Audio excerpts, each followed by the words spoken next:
ole hei tuna hian veimi hmunan oma lampang hi korean veimi man tiang chi kha ni la thar chi lawa e lampang hi veimi rancho chi ang kha lawa hen chi nga min he lampang hi tripura lampang ani awangin an run na sa ang reng lutuka chuwang chuan kan du hun ala ni chi lawa lak hun po ala ni chi lawa ma ro chu an midangin an lo la ka wangin hei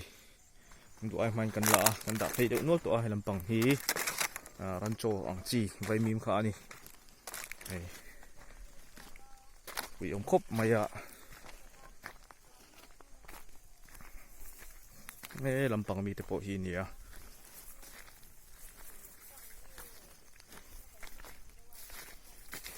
ngemo za chu kan bada phei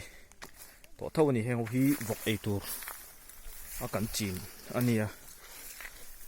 tam ang reng thawa amaro chu anei tu nge chuan an chang hnem deuh an tiang deuh khan an ru hnem viau thona chungin hei lak tur chu om deuh tok don tho ni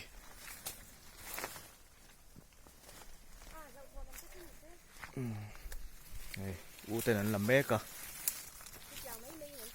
an ve mek ani hei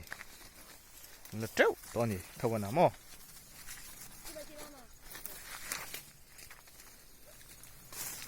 heng te po hi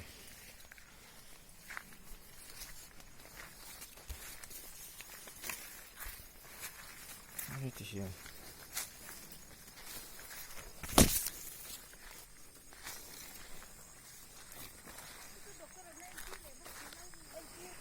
ui